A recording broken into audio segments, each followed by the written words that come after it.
দেখেন শম্ভুগঞ্জ 33 নং ওয়ার্ড, ময়মনসিংহ শম্ভুগঞ্জ 33 নং ওয়ার্ড, তারা হাতে প্রমাণ সহ নিয়ে মানববন্ধন করিতেছে এবং বিষয়টা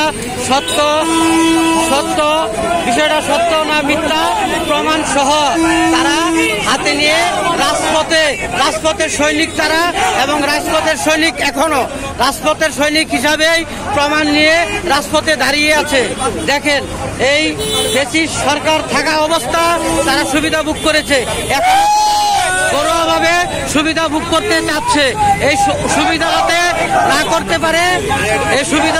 করতে পারে সেই বিষয়ে তারা মানববন্ধন এবং প্রতিবাদ মিছিল সকলে করতেছে এবং এই অবৈধ কমিটি তারা মানে না এবং মানবে না। এই কমিটি চলবে না, এই কমিটি বাদ দিতে হবে। এই কমিটি বাদ দিয়ে নতুন করে আবার উন্নয়ন কমিটি করতে হবে।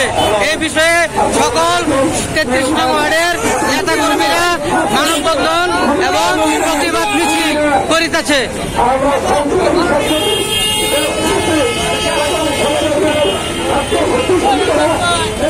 চলেন